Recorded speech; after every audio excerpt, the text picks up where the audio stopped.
The human resources director at Callaway Medical did not raise her voice. She never did. That was the thing about Joanna Voss.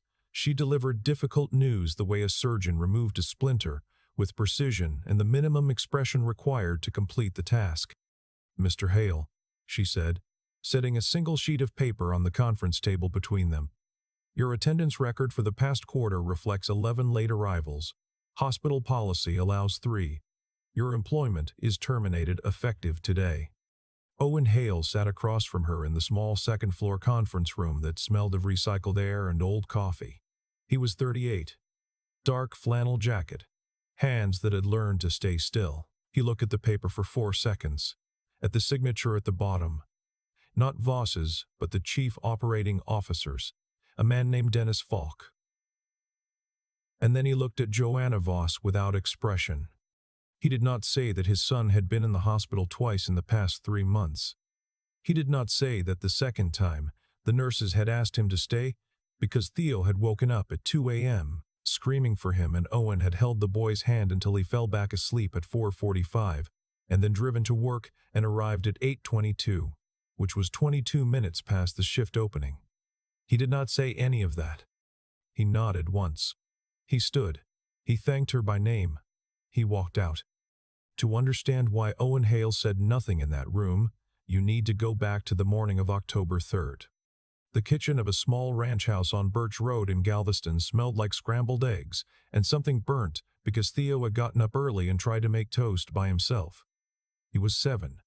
His hair was the same dark brown as his mother's had been. He came into the kitchen holding the toast, which was black on one side, and presented it to his father with the solemnity of someone offering a gift. "I made it," Theo said. "I see that." Owen took it and ate it without hesitation. Theo watched him chew. "Is it good?" "Best toast I've had this week."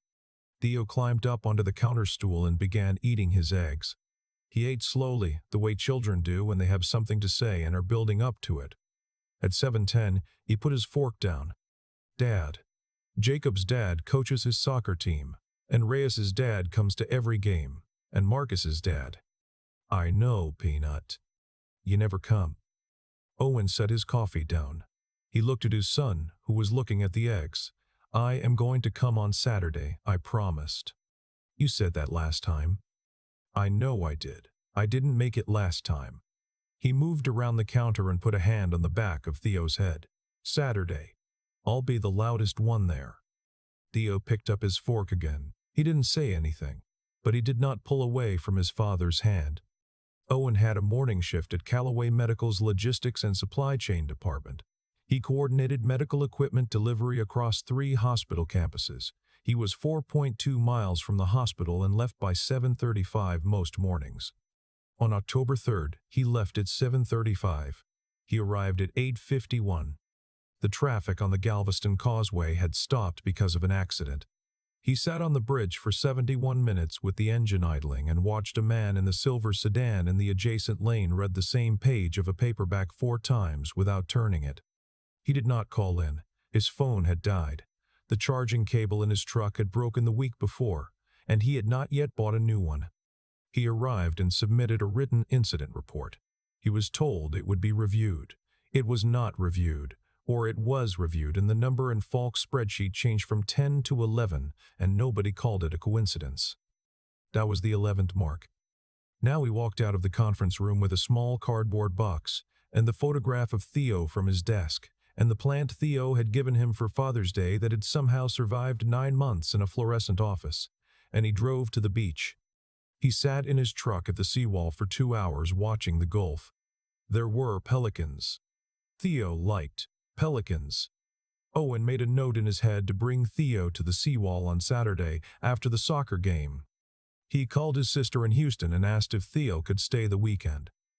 He said he had some things to sort through. He did not tell her he had been fired. He would tell her soon. He just needed one afternoon to sit with it alone before it became a fact that other people knew.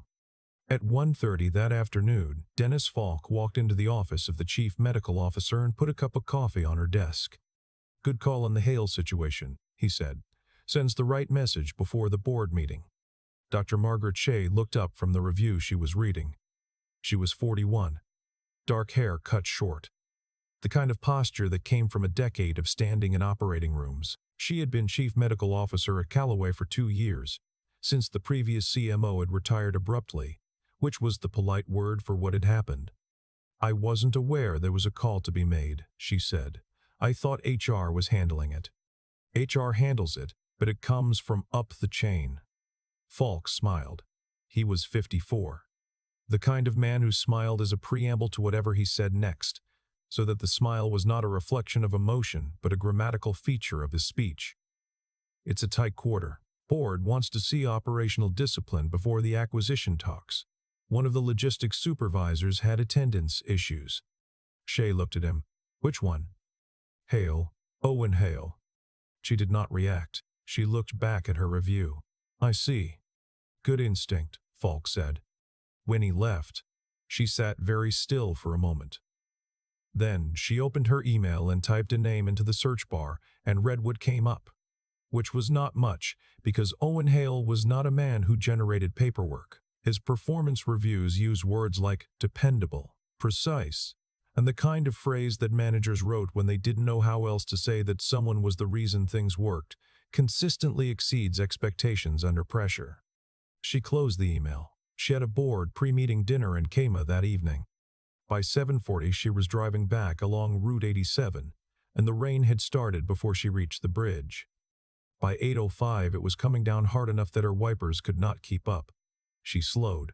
The road narrowed. The GPS lost signal for 30 seconds, which was enough time for her to miss the right lane and take the old frontage road by accident, which was the road that nobody took at night because there was no lighting on the shoulder past the fire station. At 8:17 her front right tire went. She felt it before she heard it, a pull to the right that she corrected twice before she understood it was not the road. She pulled over onto gravel and grass and turned on her hazards. She had a spare.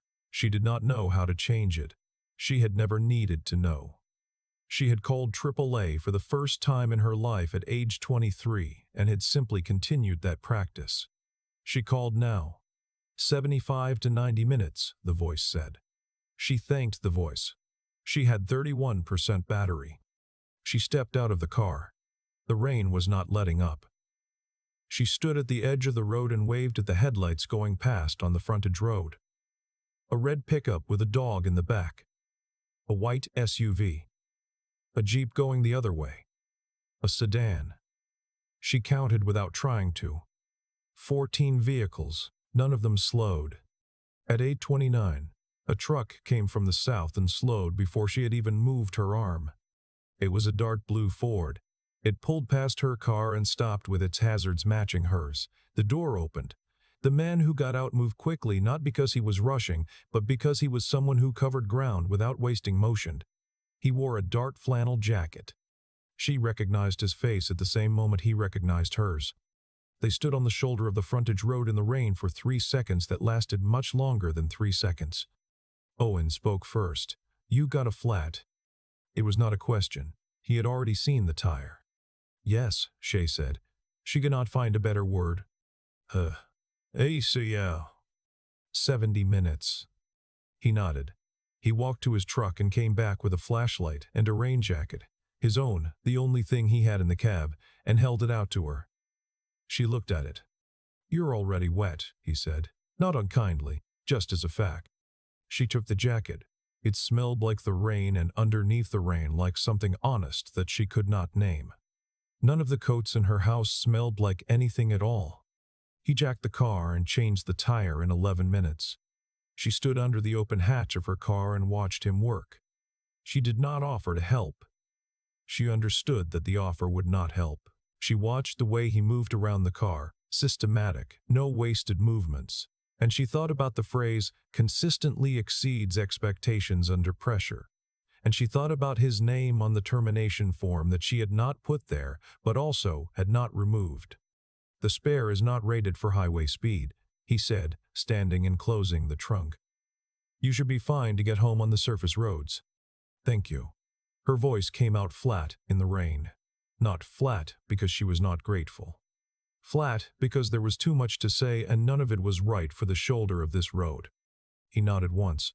He walked back toward his truck. Owen. She did not know she was going to use his first name until it was already out. He stopped. He turned. She stood in the rain holding the collar of his jacket. Are you? She stopped. She did not finish the sentence. She did not finish it because there was no version of it that was not also an apology, and an apology on a dark road in the rain at 8:30 at night was not the right shape for what had happened. He looked at her for a moment. Then he said, "Drive safe, Dr. Shea." He got in his truck and drove away. She stood watching the taillights until the rain swallowed them. She stood there until the AAA driver called to tell her she didn't need him anymore, and she had to explain that she had already changed the tire and she was sorry for the confusion. Then she drove home very carefully on the surface roads. She did not sleep that night. She was in her office at 6:30 the following morning and she pulled Owen Hale's complete personnel file herself, bypassing the summary that Falk's office had submitted to HR. What she found in the raw records was not 11 late arrivals. It was 4, and 2 of those 4 were the same 2 days, October 14th and November 2nd, that she cross-referenced against the hospital's internal patient logs and found listed under pediatric inpatient admissions, room 214. Dio Hale, age 7, admitted 11:45 p.m. Parent listed as emergency contact and overnight guardian. Discharged following morning. Both times Owen had called in. Both times the call had been logged. What had not been logged, or had been unlogged, which was a different and more deliberate thing, was the reason code. Someone had left the reason code blank, which the system read as unexcused. She pulled the access log for Owen Hale's HR file. It had been opened 17 times in the past quarter. 14 of those times the access came from a single administrative account, D. Falk, COO. She set the file down on her desk. She looked out the window. Below, 8 floors down, the hospital's loading dock was lit in pale yellow. A man in coveralls was directing a truck backward toward the bay, with the slow, authoritative gestures of someone who had done that for a long time. She thought briefly of what it would mean to be that certain of a thing.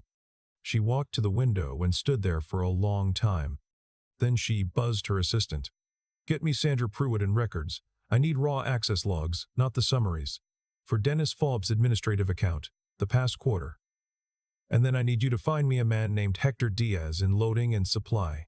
Tell him I would like to speak with him today." Hector Diaz came up at 10 Asian.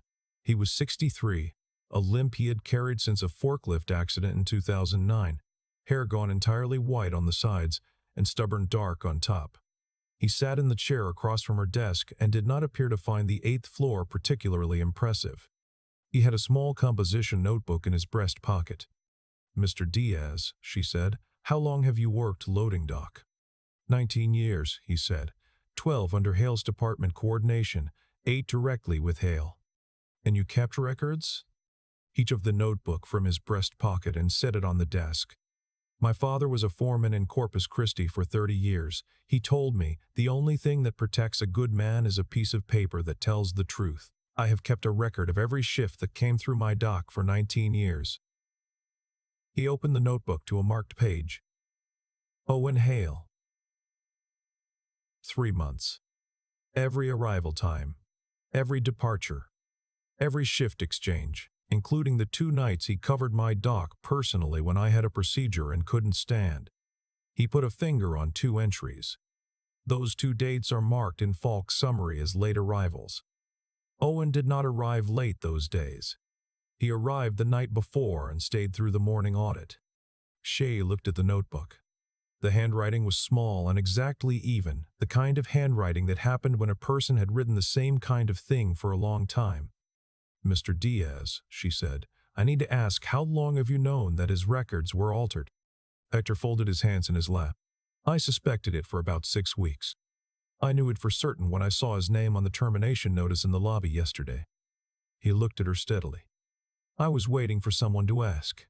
He left the notebook. She sat alone in her office with it for a long time. At 4 that afternoon, she dialed the number from Owen's employee file. He picked up on the second ring. "Hale, this is Dr. Shea. I would like to come to your house this evening if that's all right. There are things I need to explain to you in person." A silence. Not the silence of someone caught off guard. The silence of someone who thought before speaking.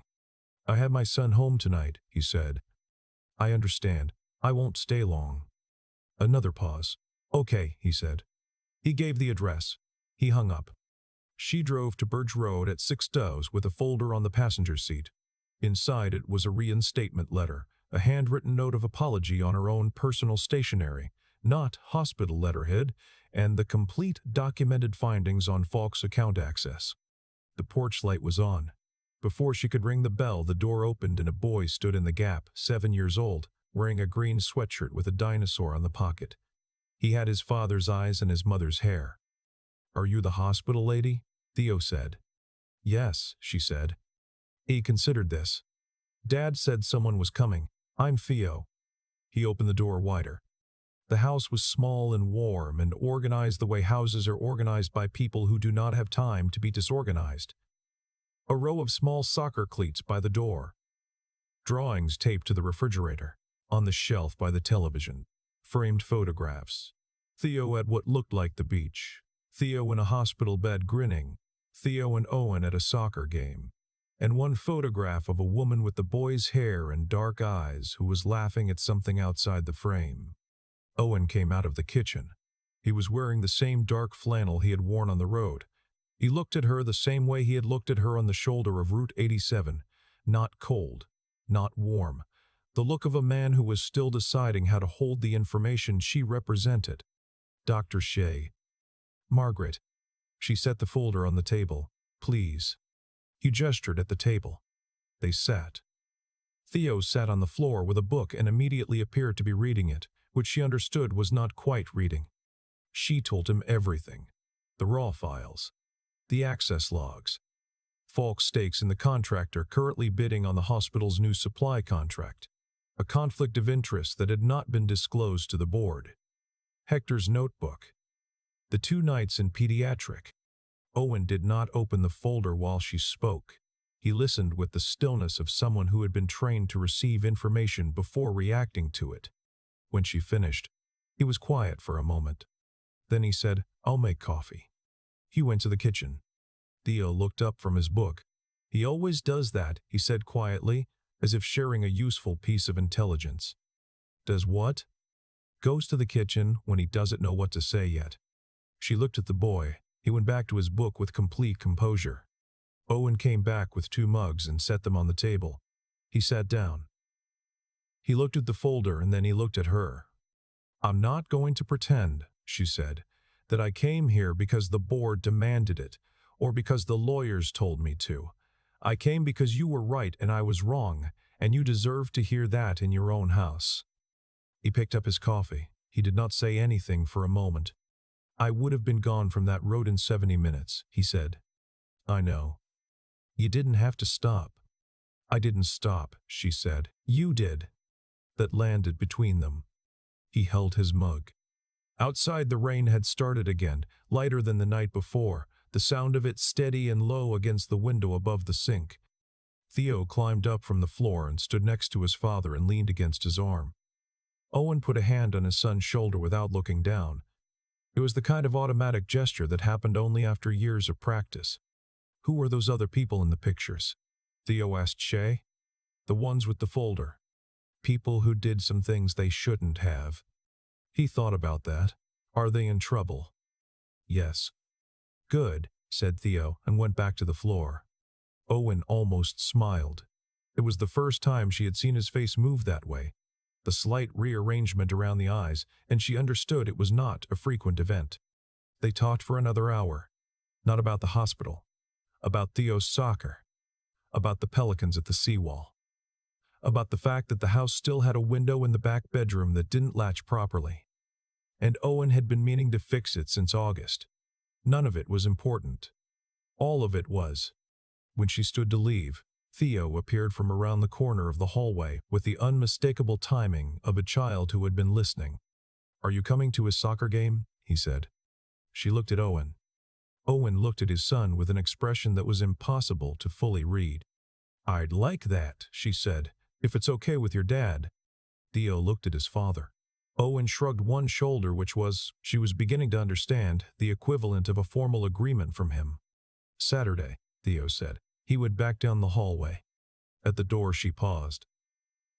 She held out his rain jacket, freshly dried on the way over in her car's back seat. He looked at it. "Keep it," he said. "Texas gets cold in December." She drove home on the surface roads again, not because she needed to. Because she was not in a hurry. The board meeting was on Tuesday. At 9 a.m., the 12 members of the Callaway Medical Board were seated in the first-floor conference room. Falk was there in a dark suit. He had brought a new leather portfolio. He nodded at Shay as she took her seat, and she did not nod back. "Before we move to the acquisition framework," she said, "I have a personnel and compliance matter I'd like to bring before the board." The first slide was the raw attendance data. 3 months, every entry timestamped. The second slide was the access log. 17 entries, 14 from a single account. The third slide was that account's registered badge number. Falk said, "Those logs can be spoofed. Any IT manager." The door opened. Owen walked in first. Dark flannel. The same jacket. Behind him came Hector Diaz. Composition notebook in hand. Freshly pressed coveralls. The walk of a man who had carried his own credibility for 19 years and knew exactly what it was worth. Behind Hector came the hospital's former chief of staff, Dr. Ronald Presser, who had retired 8 months ago and who, it turned out, had served on 2 boards with Dennis Falk over 15 years and had kept quiet about certain things long enough. Presser did not sit. He stood at the back of the room. "Mr. Falk," Presser said, his voice even, "has had a financial interest in Meridian Logistics, the firm currently under consideration for this hospital's supply contract, for 16 months. That interest was disclosed to no one on this board. I am aware of it because Dennis told me about it over dinner 14 months ago and asked me not to say anything." He looked at the board. "I have said nothing for 14 months. I am saying it now because someone finally asked the right question." Falk stood. He looked around the table. He started the sentence and stopped it. He looked at Shay. He set his badge on the table. He left. The vote was 9-1 in favor of rescission, because one board member had come into the room underprepared and needed a second opinion that he was not going to receive. Hector Diaz shook Owen Hale's hand at the back of the room when it was over. One solid grip, and neither of them said anything because they didn't need to. Owen looked across the empty conference room at Shay, who was shaking hands with board members and thanking them by name. She glanced up. He caught her eye. He nodded once. The small nod she was beginning to recognize as the external signal of everything he didn't say. She nodded back. Nobody else in the room saw it. They were all looking somewhere else. 5 weeks passed. November in Galveston was gray and mild, the Gulf settling toward its winter color. Owen was reinstated as Director of Logistics Coordination, which was a different title than he'd had before, which meant a different pay grade, which meant something real about what the board understood had happened. He kept the same truck.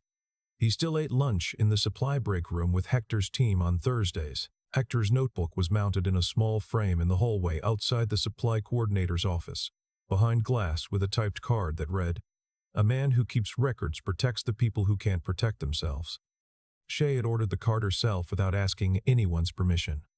On a Saturday in November, Theo Hale's soccer team played their final home game of the season. Owen arrived 20 minutes early. He stood on the sideline in his flannel jacket with a cup of coffee. 3 other fathers were there. Theo spotted him from across the field and did not run to him or wave or make any outward demonstration. Because Theo was 7, and at 7 certain displays of feeling were regulated by a complex set of rules Owen had never fully decoded, but Theo turned to the boy next to him and said something, and that boy looked at Owen, and Owen understood. Shay arrived 8 minutes before kickoff. She stood 2 spots down the sideline from Owen. She had a travel mug and wore a gray coat that was clearly designed for the kind of weather Galveston did not usually produce, which suggested she had bought it recently for reasons she had not examined. Theo scored 1 goal and assisted another. Owen was not the loudest person on the sideline.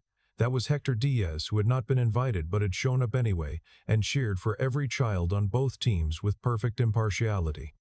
After the game, Theo ran toward them and stopped between them and looked at his father, and then at Shay, and then back at his father. "She came," he said.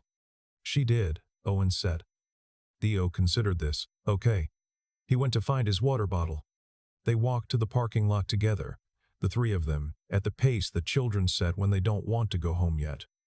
Theo found a stick and evaluated it seriously. Owen and Shay walked with 4 feet of space between them and talked about the game and about the cold front coming in next week and about whether the diner on Seawall Boulevard was still serving breakfast all day. At one point, Theo ran ahead to look at a dog tied outside the parking lot gate.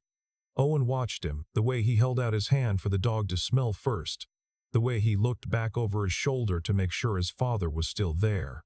"He does that," Owen said. "Checks." "He knows you're watching," Shay said. "He still checks." She understood what he meant. Near the gate, Theo came back holding something in his closed fist. He opened it. "An acorn." "It's rare," Theo said. Owen looked at it. "Okay, buddy." Theo looked at Shay. He held out the acorn. "You should have it," he said, "because you came." She took it. She held it in her palm for a moment. She looked at Owen, who was looking at his son with the expression she had started to think of as the one he wore when something happened that mattered more than he knew how to show. They said goodbye in the parking lot. Owen put Theo in the truck and then came back around the side. He looked at her. "Saturday," he said. Not a question, more in the way of a fact he was placing on record. "Saturday," she said. He got in the truck and drove away. She stood in the parking lot holding the acorn until the truck turned onto Seawall Boulevard and disappeared. The Gulf was flat and gray and enormous at the end of the street. By February, the bougainvillea on the back fence of the house on Birch Road had been cut back and tied and was starting its new growth. Owen had fixed the window in the back bedroom in January, on a Saturday afternoon when Theo was at a friend's birthday party, and when Theo came home, he had gone directly to the window and opened it, and closed it, and opened it again, and said nothing, and gone to watch television, which Owen understood was the review. Shay came on Sundays now, usually in the afternoon. Sometimes she brought things, a book Theo had mentioned once, a specific type of orange juice Owen had pointed out at a grocery run they'd overlapped on by accident in December. Once she brought a small houseplant she'd seen at the nursery near the medical center, and thought of without having a reason to have thought of it. Owen put it on the windowsill above the kitchen sink. It had been 5 months since the board meeting. There had been no date, no declaration, no name put to anything. One Sunday in February, Theo had a spelling test the next day and sat at the kitchen table running through words while Shea quizzed him and Owen washed the dishes. Theo got necessary right on the first try and demanded acknowledgement in proportion to the achievement, and Owen provided it from the sink without turning around, and Theo turned to Shea with the satisfied expression of someone whose case had been made. It was a regular Sunday evening in the kitchen of a small house in Galveston, Texas. The dishes getting done. The spelling words getting learned. The window above the sink showing the backyard in February gray. The plant on the sill catching the last of the afternoon light. Owen handed Theo his spelling list for a second pass. Theo took it, then looked up at his father, then at Shea, then back at his father, with the evaluating expression of a person performing a calculation. "Are you going to keep coming?" he said to Shea. Owen turned off the water. Shea looked at Theo. Then she looked at Owen. Owen trod his hands on the dish towel and leaned against the counter. He looked back at her in the way that meant he would not answer first, not because he didn't have an answer, but because he thought this particular answer should come from her. "Yes," she said, "I am." Owen nodded once. He turned the water back on. Theo returned to his spelling words. Outside, the bougainvillea held its new buds against the February fence, and the acorn sat on the shelf above Theo's drawings, and the kitchen was warm. And nobody said anything more about it, because nothing more needed to be said. I keep thinking about the moment Owen sat in his truck at the seawall. No phone, no job, a folded napkin in his wallet with 3 numbers on it, and pelicans on the water that he made a note to show his son on Saturday. That's the part that stays with me, not the boardroom, not Falk setting his badge on the table. That moment at the seawall. A man who had just lost something real, and his first thought was still about his kid. There's a word for that, and it isn't luck. It isn't karma in any cosmic transactional sense, as if the universe runs a ledger and squares accounts on schedule. What I've come to believe, watching people like Owen move through hard things, is simpler and less comfortable than that. The way a person behaves when no one is watching, when there's nothing to gain, when they're wet and fired and driving a road nobody takes at night, that is who they actually are. And who you actually are tends to surface eventually, one way or another. Owen changed a tire for the woman who had terminated his employment that morning. He didn't know she would find out about the falsified records. He didn't know Hector's notebook existed. He didn't calculate anything. He saw a person stranded on a dark road, and he stopped. The same way he had covered Hector's dock shifts when Hector's knee gave out. The same way he had stayed in that pediatric room at 2 a.m., holding his son's hand until the boy fell back asleep. That consistency. That's not a tactic, that's character. And character is the only thing I know of that holds its shape under pressure. Margaret Shea had to do something harder, I think. She had to look at a decision she'd made quickly, under pressure, with incomplete information, and admit that it had caused real harm to a real person. Not in a memo. Not through a lawyer. In his house, at his table, in front of his son. That takes a different kind of strength. Not the strength to endure something, but the strength to face something you did and not flinch away from it. Most people, when they find out they were wrong, spend enormous energy on reasons why it wasn't entirely their fault. Margaret sat down on the floor with a 7-year-old and listened to him explain his drawings one by one. That was the apology that mattered. And then there's Hector. 19 years of a composition notebook in a breast pocket. 19 years of recording arrival times in square handwriting because his father told him once that a piece of paper that tells the truth is the only thing that protects a good man. Hector didn't know when he'd need it. He kept it anyway. That kind of patient, quiet intelligence. The kind that doesn't announce itself. That just keeps showing up and writing things down. That is what made the truth recoverable when it needed to be.